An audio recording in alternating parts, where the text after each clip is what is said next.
Your next comic comes in all the way from New Orleans. It's amazing. Give it up for Iina, Ester, everybody.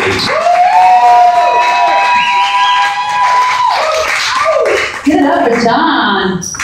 Apparently his mom is a freak. I know when I'm performing in the South, when the entire front row is empty, I'm just going to give you some advice, white people. When the black people have clearly chosen to sit in the back, it's okay for you guys. It's not exactly against the law for you to sit in the front. It's just they're also allowed to. On my way over here, I was thinking about the name Lafayette. I love it. It's a fun city name. Get up for yourselves. Is the city just as much fun? Good. I figured that it was actually, when I got here, that it's Cajun for fuck your 4G. It really is. It really is. Is Lafayette considered like a small town? Yes. Yeah. But we're going to test it tonight. Small town is a place where if you have a ballroom filled with people like this, it's a little bit like a swingers club. Like just about everyone has had sex with everyone, just maybe not exactly at the same time. After a show, a lady in Mandeville, Louisiana came up to me and said, "You know how you also know it's a small town? Because in a small town, you never lose your boyfriend, you just lose your turn."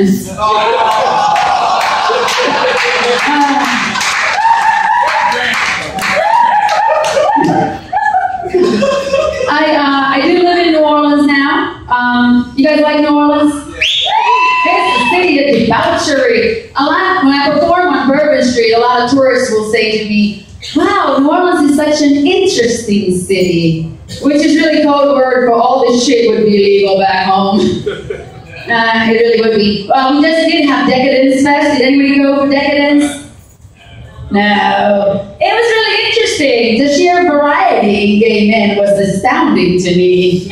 Like, to see two burly trucker-looking guys holding hands in chaps and chains, it's something special. There was two guys though that they had I guess come in on vacation and didn't know it was Decadence Fest, so they were a little like blown away by the whole thing. And I heard one of them scream in the middle of Bourbon Street, telling his friend, "Dude, I met this chick last night and she was so fucking hot and she had a vagina." That is bourbon for you. Anybody know where Finland is? Yes! We have geography nerds in the house. Good. That's a good thing because last week in Covington, I was at a bar and this girl walks up to me and she's like talking to me for a few minutes and she I guess heard my accent and she goes, "Where are you from New Orleans or something?" And I was like, "Well, I live there now, but actually I'm originally from Finland." And she goes, "What's that?" Like, it's a country in Northern Europe. And she goes, "Oh, what do you guys speak, Spanish or something?" Like, or something. Or something. So it's confusing at times. Like when I first met one of Corey's friends from high school, we were walking down on Bourbon and he meets me and he was so excited and he's like, "Whoa, you got any sisters?" Which is really a fucked up thing to say to a married woman, because really what he was just telling one of his friends was that, "I totally fuck your wife, but since she's married, I'll fuck her sister instead."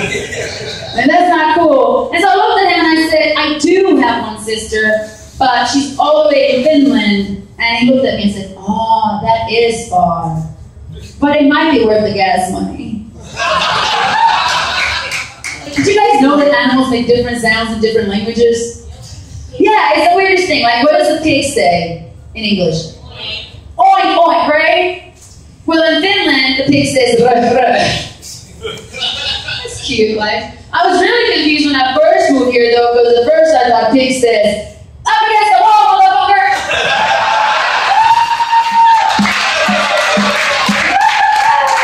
I was like, that is one well-spoken pig.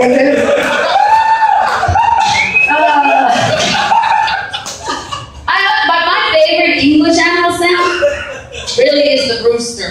What does the rooster say? Cock-a-doodle-doo, right? Which at first I thought that was saying like, "What does the cock do?" Cock-a-doodle-doo. In Finnish, the rooster says, "Kukka kiekuu." Yeah.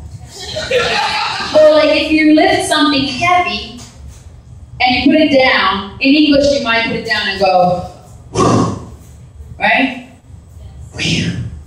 Or, fuck, that bitch was heavy. If it's your drunk girlfriend. Drink up. In Finland, when you put something heavy down, you put your weights down and you go, hoo-hoo. It's not very sexy, huh? Again, nothing in Finnish is sexy. Hoo-hoo. So it's kind of cute because one time, Corey and I, after some sexy time in the morning, we're cuddling up and he looks at me and he's like, so babe, what does hoo-hoo mean? And I was like, it doesn't mean anything. It's like a little expression. And he goes, I was like, why? He's like, well, because every time we get done having sex, you go, hoo-hoo. I was like, it's heavy lifting. It's heavy lifting. We're sort of an adventurous couple. We've been together almost, in November it'll be 8 years. 8 years. Thank you. Sort of an adventurous couple. Like, we even tried a swingers club once, but then we found out that we're still 15 years too young to be there. Like all of y'all's parents would be there. Like all grandparents in some cases. Yeah, it was creepy. Like some 55-year-old lady, I was like kind of brutish. I was walking around with my towel on. All of a sudden, some 55-year-old lady grabbed me, pushed me up against the wall, pulled out my towel, put whipped cream on my nipples, and then went on and sucked it off. And I was sitting there like, oh my fucking God, this is not arousing. It was amusing, and it made for a good joke on stage. And we also, like, we spent another really adventurous thing we did. I'm going to finish off on this story. Another adventurous thing we did was we lived in an RV, in a 1982 Southwind RV for 2.5 years in Slidell, Louisiana. That is some adventurous shit. And I like to walk, and so Slidell had beautiful places to walk. Highway 433 is bayou, there's water and house on islands, and it's really pretty. And so my first day there, we had just moved to Slidell, and we're kind of getting to know the place. I came home to the RV, and I looked at Corey and I said, hey babe, I think people here in Slidell, there's some really nice folks. Of course, like, what makes you say that? And I said, because I was walking and 3 people pulled over to ask me if I needed a ride. And Corey's like, babe, I bet they were all men. So I went to defend the Slidell gentleman. I was like, no. They weren't trying to hit on me. They were like older, more distinguished looking gentlemen in pickup trucks.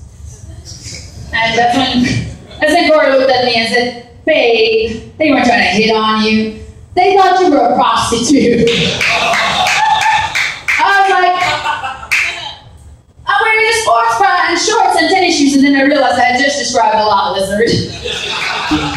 We just recently drove back from doing some shows in Florida, and we pulled over to get some gas somewhere in Alabama, and something funny happened. We pulled in and there was like an office park, and right on the side, it proudly said, mobile office park. I was like, that's so cute, this is Alabama. Even office park is a mobile office park. And I realized, no, it actually said mobile office park. And I was like, holy damn, I've only been in Alabama for 2 hours and I already can't read.